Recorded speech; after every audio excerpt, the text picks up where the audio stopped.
Kemudian bisa kita next terkait dengan baku mutu tadi sudah kita sampaikan gitu ya, baku mutu yang harus dipenuhi jika air limbah berasal dari domestik, maka kita perlu mengacu pada Permen LH 11 tahun 2025. Namun jika air limbah tersebut merupakan dari industri, baik dari sektor migas, kegiatan pembangkit listrik, itu juga harus mengacu dengan baku mutu yang sudah ada tertera dari peraturan-peraturan yang ditetapkan. Nah, selanjutnya kita akan membahas terkait dengan proses pengolahan air limbah itu sendiri. Untuk pengolahan air limbah sendiri tujuannya adalah untuk menurunkan dan juga menghilangkan kandungan pencemar hingga mencapai baku mutu yang telah ditetapkan tadi. Jadi pengolahan air limbah ini dilakukan dengan instalasi pengolahan air limbah yang terdiri dari berbagai proses pengolahan hingga bisa mencapai karakteristik efluen sesuai dengan baku mutu lingkungan.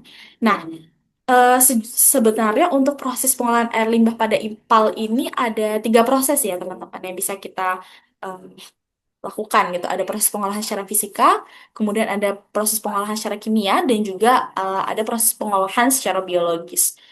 Mungkin bisa di next.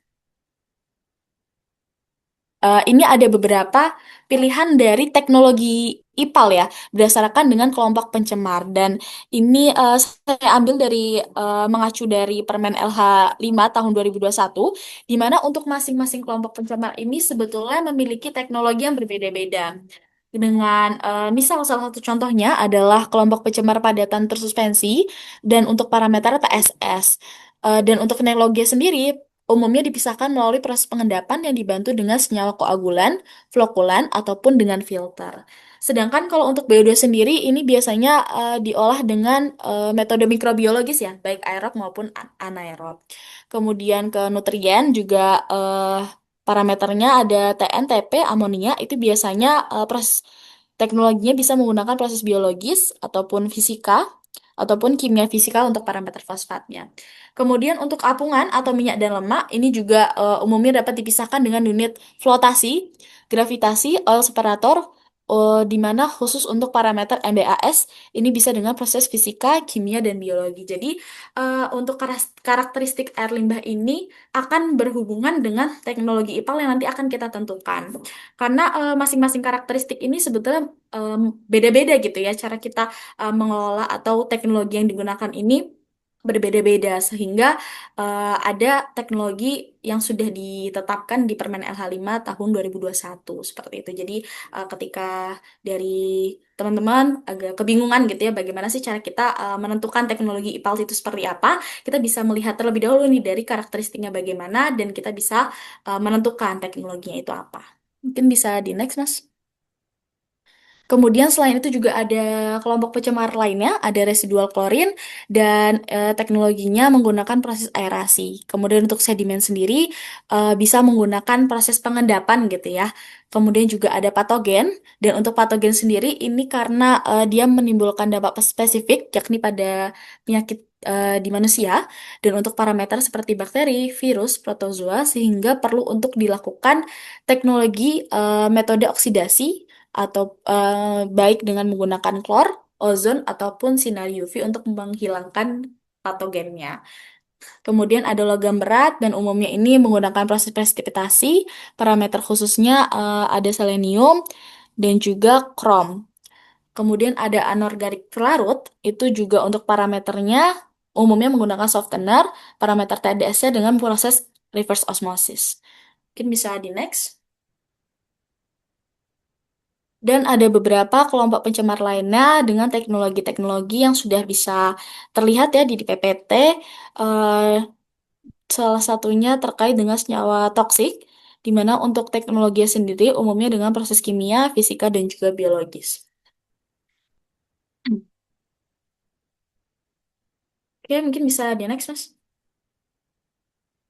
Oke, berdasarkan Permen LH 11 tahun 2025, itu juga sebetulnya sudah ditetapkan terkait dengan standar teknologi IPAL untuk air limbah domestik, di mana bahwasanya standar teknologi pengolahan air limbah domestik ini ada untuk pembuangan air limbah dengan volume kurang dari 3 meter kubik. Dan untuk flow prosesnya, proses flow design teknologi IPAL domestik dengan volume kurang dari 3 meter kubik per hari, maka untuk inlet air limbah mengandung minyak dan lemak itu harus dipisahkan terlebih dahulu dan juga nanti untuk perawatannya, minyak dan lemaknya harus dikelola di pihak ketiga. Sedangkan jika inlet air limbah ini tidak mengandung minyak lemak, maka bisa langsung diolah di septic tank yang kemudian atau unit pengolah SNI dan juga kedap air baru masuk ke outlet air limbah. Jadi dari yang inlet air limbah mengandung minyak dan lemak itu dipisah terlebih dahulu baru bisa masuk ke septic tank. Itu untuk teknologi IPAL domestik dengan volume kurang dari 3 meter kubik per hari. Kemudian ada juga terkait dengan standar teknologi pengolahan air limbah domestik, mungkin bisa di next sebelumnya, Mas. Oke, ada juga standar teknologi instalasi pengolahan air limbah gitu ya, untuk volume 3 meter kubik sampai kurang dari 50 meter kubik per hari. Untuk pembuangan ke media air dan juga volume kurang dari 3 meter kubik per hari untuk pemanfaatan untuk aplikasi ke tanah. Di mana untuk inlet air limbah karena memiliki karakteristik sendiri gitu ya, tentu harus diturunkan atau dipisahkan terlebih dahulu minyak dan lemaknya agar dia tidak mengganggu kinerja dari IPAL. Kemudian air limbah yang telah diolah di oil separator atau grease trap itu bisa dilanjut untuk proses penyaringan atau pengendapan presedimentasi. Itu bisa dilakukan penyaringan ataupun unit presedimentasi. Kemudian dilanjut dengan unit ekualisasi untuk menghomogenkan si air limbahnya. Kemudian bisa dilanjutkan dengan proses anaerob dan juga aerobik. Kemudian bisa dilanjutkan dengan unit pemisah lumpur biologi. Kemudian ada juga proses desinfeksi. Proses desinfeksi untuk menurunkan parameter mikrobiologi dan ada juga air limbah ini akan diolah dengan menggunakan unit filtrasi sebagai proses lanjutan. Dan nanti air limbahnya bisa dimanfaatkan ataupun dibuang ke media air. Kemudian untuk dari proses penyaringan ataupun presedimentasi nanti akan menghasilkan sludge yang selanjutnya perlu untuk dilakukan penampungan terlebih dahulu di unit penampung lumpur dan lumpurnya ini bisa untuk dimanfaatkan ataupun diolah ke pihak ketiga seperti itu. Jadi berikut tadi sudah ada gambaran lah ya terkait dengan standar teknologi IPAL dengan volume kurang dari 3 meter kubik per hari dan juga volume 3 meter kubik per hari sampai kurang dari 50 meter kubik per hari itu sudah ditentukan standar teknologinya dengan peraturan yang terbaru yakni Permen LH 11 tahun 2025 seperti itu. Tapi jika tidak ada gitu ya terkait dengan standar teknologi karena Permen LH 11 ini kan berfokus dengan limbah domestik. Bagaimana dengan limbah industri dan juga rumah sakit gitu mungkin ya. Nah, mungkin bisa di next Mas. Jadi ada beberapa pengolahan juga yang bisa teman-teman cermati di sini. Untuk tahapan pengolahannya ada pengolahan awal sampai ke pengolahan lumpur.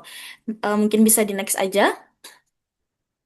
Untuk pengolahan awalnya, sebetulnya bisa saja kita menggunakan proses screening ataupun proses grease trap gitu. Jika karakteristiknya eh, ada karakteristik terkait minyak dan lemak itu bisa diturunkan dengan grease trap. Namun kalau untuk screening ini dia berfungsi untuk menyaring benda-benda kasar. Jadi mungkin ketika ada proses air limbah yang masuk gitu ya, itu kita bisa menyaring air limbah padatan-padatan itu menggunakan screening agar dia tidak mengganggu kinerja IPAL di selanjutnya seperti itu. Itu bisa untuk pengolahan awal yang biasanya dilakukan atau biasanya digunakan. Selain ada pengolahan awal atau pre-treatment, kemudian air limbah nanti akan masuk ke pengolahan selanjutnya, yakni primary treatment. Bisa di next, Mas. Oke, untuk pengolahan primera sendiri, ini ada terkait dengan koagulasi, flokulasi, dan juga sedimentasi. Jadi sebetulnya pengolahan primer ini juga cukup banyak gitu ya. Namun yang bisa saya sampaikan di sini dari koagulasi, flokulasi, dan juga sedimentasi. Kemudian koagulasi, flokulasi ini merupakan proses pengolahan air limbah untuk dia menghilangkan partikel halus dan juga koloid yang tidak dapat mengendap secara alami. Koagulasi ini dilakukan dengan adanya penambahan bahan kimia ya, yang perlu kita harus mengatur dosis kimianya agar dia bisa mengendap secara stabil seperti itu. Kemudian selain koagulasi ada juga proses valkulasi di mana partikel tersebut nanti digabungkan melalui pengadukan lambat. Jadi kalau koagulasi itu pengadukan cepat, kemudian valkulasi ini pengadukan lambat sampai dia bisa membentuk vlok-vlok yang berukuran lebih besar. Nah, vlok yang terbentuk ini kemudian bisa diendapkan atau dipisahkan pada unit pengolahan berikutnya. Yang dimana untuk lumpurnya sendiri, vlok-vloknya ini atau yang dianggap sebagai lumpur gitu ya, itu nanti perlu untuk eh, kuras secara berkala. Kemudian selain ada proses koagulasi flokulasi, kita juga bisa mengolah air limbah eh, untuk diendapkan itu dengan menggunakan unit sedimentasi, di mana air limbah ini dialirkan dengan kecepatan yang rendah berdasarkan kriteria desain yang sudah ada gitu ya, agar padatan ini itu bisa mengendap sebagai lumpur di dasar bak dan juga minyak dan lemak sisa-sisa bisa mengapung di permukaan. Nah, lumpur yang terbentuk ini selanjutnya perlu untuk dikumpulkan dan diolah lebih lanjut agar dia tidak mengganggu kinerja IPAL. Kemudian air limpasannya nanti bisa dilanjutkan ke tahap berikutnya. Bisa di next.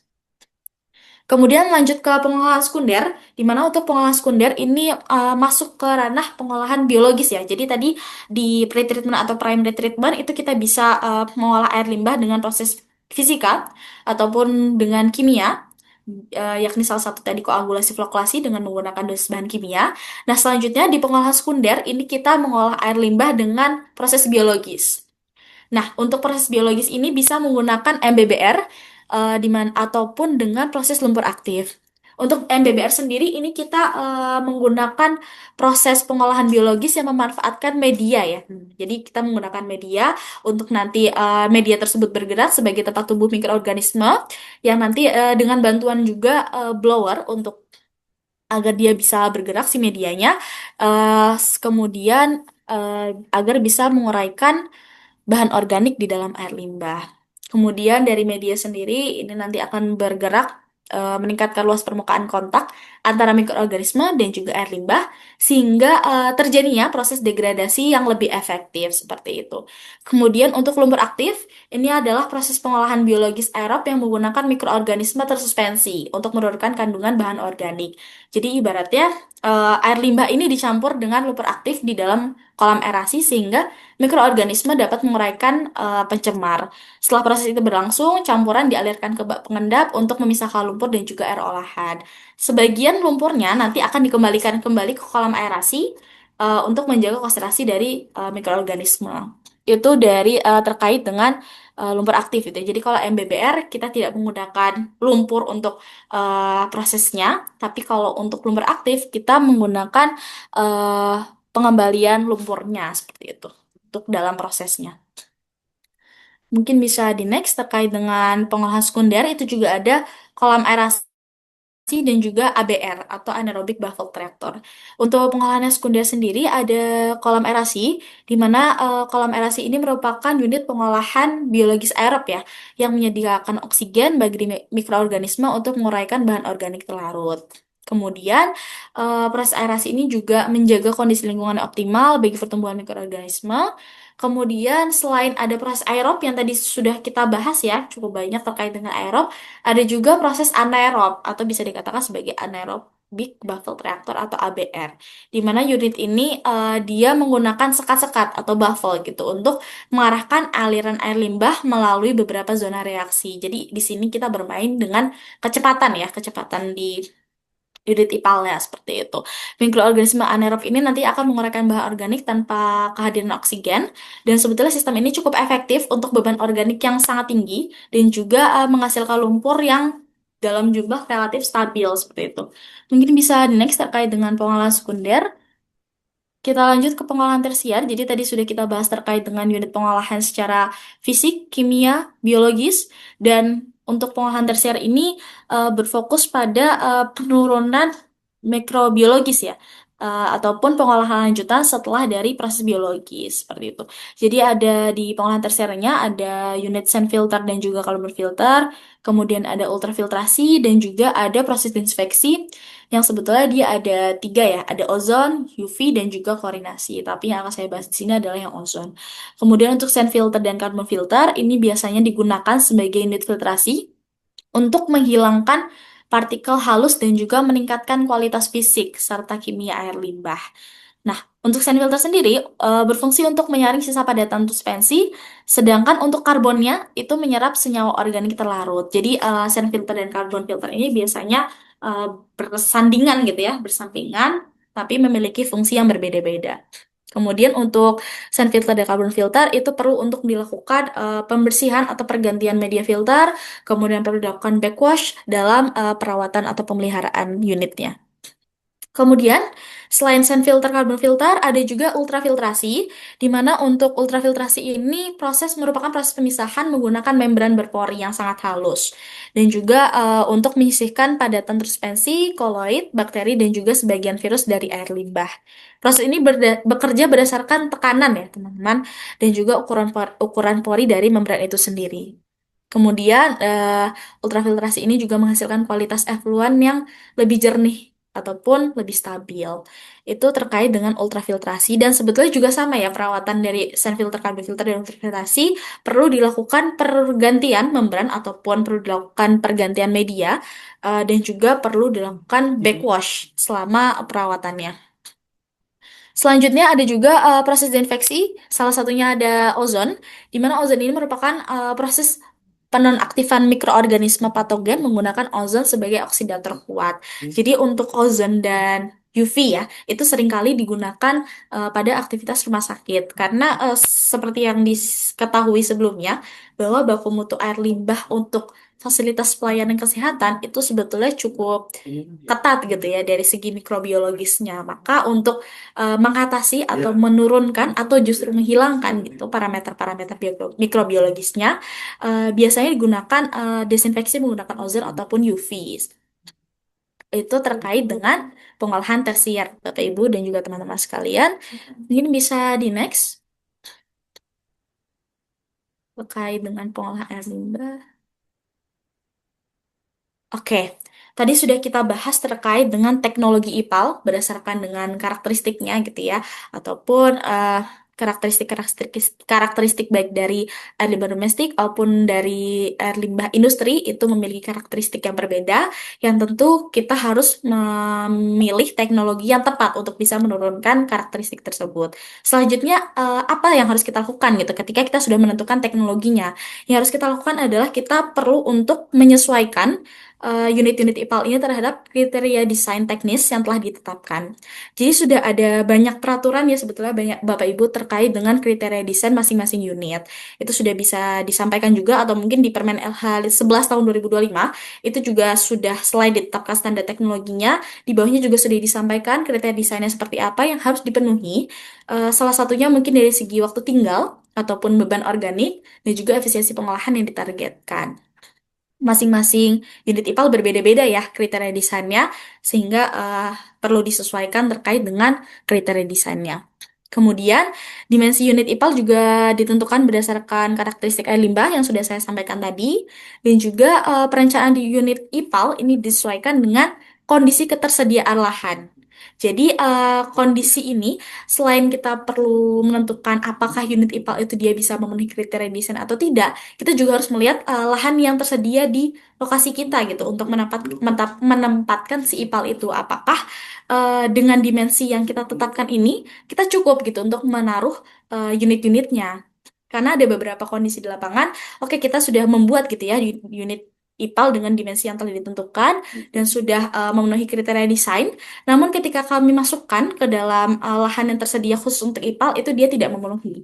Sehingga kita harus mengatur kembali dimensi ataupun kita harus menyesuaikan dimensi unit IPAL kembali seperti itu.